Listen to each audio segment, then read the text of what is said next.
مسجد میں جا کے جو پھٹے ہیں نا، ان پھٹوں کی بات کر رہا ہوں میں. جنازوں کے پھٹے یہاں بھی رکھے ہیں. ماں صاحب کوئی پھٹا ہے ذرا اگلے بیان میں نا وہ پھٹا یہاں لا کر ایک ایک بندے کو لیٹ کے اس پہ پریکٹس کرواؤں گا. لیٹ جا کے پریکٹس کرنی چاہیے. لیٹے کروٹیں لیں اور بولے آج تو میں خود ہل رہا ہوں، کل کوئی ہلائے گا تو ہلوں گا، ورنہ ہلوں گا بھی اپنی مرضی سے نہیں. چاہے دیسی گھی کھاؤ یا ڈالڈا کھاؤ، کچھ بھی کھاؤ. جو دیسی گھی بنانے والی کمپنی ہے وہ خود پھٹے پہ لیٹی ہوئی ہوتی ہے.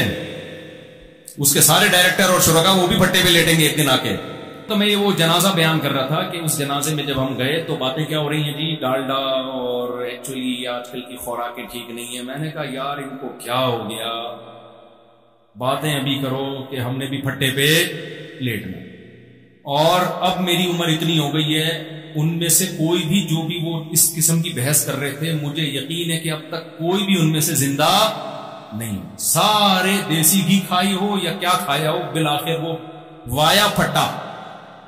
وایا پھٹا قبر تک پہنچ چکے ہو.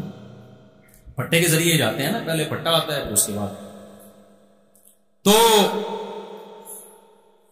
میں آپ سے جو اصل بات لے کے چلا تھا کہ یہ بھی مسائل سمجھے جاتے ہیں. تو میں یہ عرض کر رہا تھا کہ ہمارا جو سب سے بڑا مسئلہ ہے وہ یہ ہے کہ جس چیز کو ہم مسئلہ سمجھ رہے ہیں نا وہ مسئلہ ہے. اگر آپ نے جو حقیقی مسئلہ ہے نا اس کو مسئلہ بنا لیا تو مسئلہ حل ہو گیا. تھوڑی سی گہری بات ہے جو تشریح تو نہیں کرنی پڑے گی اس سے. ارے مجھے ایک بات بتاؤ یار، ایک آدمی کو پھانسی کے پھندے پہ لٹکانا ہے، کورٹ میں کیس چل رہا ہے اس کا. اس کو کورٹ نے موقع دیا اپنی صفائی بیان کرنے کا کہ آپ اس تاریخ پہ حاضر ہو جائیں تو پھانسی آپ سے ٹل سکتی ہے. ٹھیک ہے نا، پھانسی آپ سے ٹل سکتی. اب اس کی زندگی موت کا مسئلہ ہے، اس کو چاہیے کورٹ میں حاضری دے، بیان دے تاکہ کورٹ اس کو بری کر دے. کورٹ نے دھمکی دی، آخری نوٹس بھیجا کہ اگر اب بھی آپ عدالت میں نہیں آئے تو آپ کے خلاف جو الزامات لگے ان کو صحیح مان کے آپ کو لٹکا دیں. یہ کن مسائل میں لگا ہوا ہے؟ یہ کہہ رہا ہے یار ایکچولی میری شادی کیوں نہیں ہو رہی، ایکچولی مفتی صاحب کے میں نے 4 شادیوں کے بیان سن لیے، لوگوں کی 4 ہو رہی ہے، میری ایک بھی نہیں ہو رہی، ایکچولی میرے سر پہ بال کیوں نہیں ہو رہے. یار یہ روزانہ جب میں اٹھتا ہوں تو تکیے پہ اتنے بال پڑے ہوئے ہوتے ہیں، اگر اتنے اسپیڈ سے میرے روزانہ بال گرے میں تو بھائی گنجا ہو جاؤں. تو میرا اصل مسئلہ یہ کہ میرے سر پہ بال اگنے چاہیے. یار میں بے روزگار کیوں، یار میں کیا مسئلہ، لوگ 1 کروڑ روپے کما رہے ہیں اور میری آمدنی نہیں. یار آج ناشتے میں مجھے جناب وہ پراٹھے میں مزہ نہیں آیا یار، یہ آج اس ہوٹل سے کل سے پراٹھا نہیں لے کر آنا، یہ بڑا مسئلہ، اس کو حل کرنا ہے. لوگ کیا کہیں، بے وقوف آدمی، ابھی تیرا یہ مسئلہ نہیں ہے، کم بخت تجھے یہی نہیں پتا تیرا اصل مسئلہ ہے کیا. تیرا مسئلہ ہے جا کورٹ میں پیشی دے، تو لٹکنے والا ہے. اگر نہیں کیا نا تو پراٹھے کھا کے بھی لٹکے گا، تو 4 شادیاں کر کے بھی لٹکے گا. تو بالکل یہی حالت کس کی ہے؟ ہماری ہے. دیکھو ہم دنیا میں آئے نہیں ہیں، بھیجے گئے ہیں، اپنی مرضی سے نہیں آئے ہیں. جو بھیجا گیا ہوتا ہے تو بھیجنے والا بتاتا ہے نا کیوں بھیجا ہے میں نے. دیکھو آپ یہاں سارے بیٹھے ہو، کوئی کسی کمپنی میں جاب کرتا ہے، کمپنی نے کیا کیا، آپ کو بائی ایئر ٹکٹ دے کے بھیج دیا امریکہ، نیو یارک بھیج دیا. نہ ٹکٹ آپ کا، نہ راستے کا خرچہ آپ کا، وہاں ہوٹل میں آپ کا اسٹے، بزنس کلاس کا ٹکٹ دیا، وہاں سے بندہ آپ کو ریسیو کر رہا ہے. آپ بڑے پروٹوکول کے ساتھ گئے نیو یارک میں، ہوٹل میں اسٹے کیا آپ نے.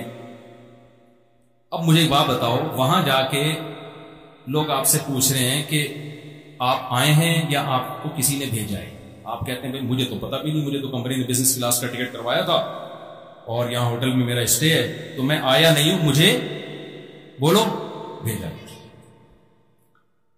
اب اگلا پوچھ رہے کہ آپ کو کیوں بھیجا ہے؟ آپ کے ویسے ہی بھیجا، ویسے.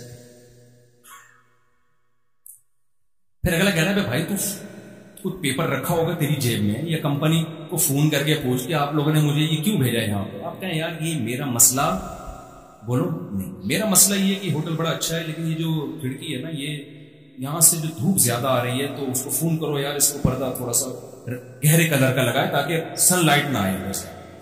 دوسرا یہ کہ میرا مسئلہ یہ کہ یہاں لنچ مجھے یہ بالکل پسند نہیں آیا، میں یہ لنچ کھانے کا عادی بولو نہیں.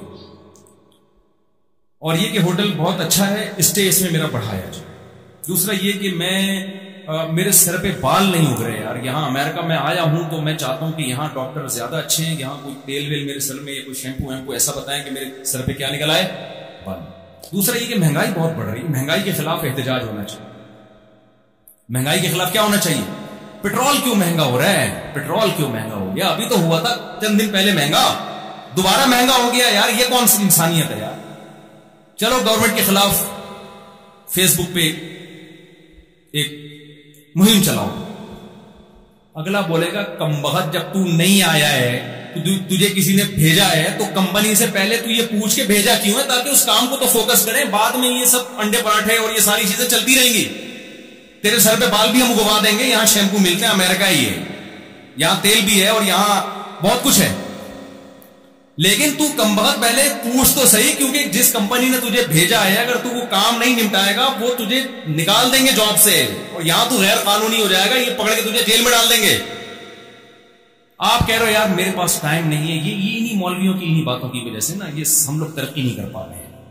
سائنسی ترقی اسی وجہ سے نہیں ہو رہی ہے کہ مولوی یہ باتیں کرتے ہیں کہ ہمیں بھیجا گیا ہے, تو بھیجنے والے سے پوچھو ہمیں کیوں بھیجا ہے. یار آدمی لائف کو انجوائے کرے. یہ کیا میں تحقیق کیوں کروں؟ اگر میں نے تحقیق کی پتا چلا اس کام کے لیے بھیجا ہے تو مجھے تو اس کام میں پھر ٹائم لگانا پڑے گا. تو بتاؤ یہ احمقانہ باتیں ہوں گی کہ نہیں ہوں گی؟ عقل مند کہے گا بھائی صاحب تو اپنے خرچے پہ آیا ہوتا نا, اور یہاں سارا اپنا خرچہ کر رہا ہوتا, تو لائف کو انجوائے کرتا. کمبخت تجھے بھیجا ہے اور تیری جیب میں پیسے بھی انہوں نے رکھے ہیں کمپنی نے. یہاں تجھے جو انڈے پراٹھے کا انتظام ہو رہا ہے اور تجھے گاڑیوں میں گھمایا جائے, سارا کمپنی خرچہ اٹھا رہی ہے. تو تجھے کمپنی سے پوچھنا پڑے گا. اگر کمپنی کہتی ہے میں نے تجھے ویسے ہی بھیج دیا انجوائے کرنے کے لیے, تو کر لینا انجوائے یار. تو بعض دفعہ کمپنیاں اپنے ملازمین سے خوش ہو کے ویسے ہی بھیج دیتی ہے نا کہ یار چلو تم تھک گئے ہو انجوائے کرو, جا کے کرتے رہنا. اور اگر کسی کام سے بھیجا تو پوچھ تو صحیح. آپ کیا پوچھنے کا میرے پاس ٹائم نہیں ہے. تو بتاؤ آپ سے بڑا بے وقوف کوئی دنیا میں ہوگا؟ لیکن ہم سب یہی بہت بڑے بے وقوف ہیں. ہمیں بھیجا گیا ہے میرے بھائی, ہم خود بخود نہیں آئے ہیں, بھیجا گیا ہے ہمیں.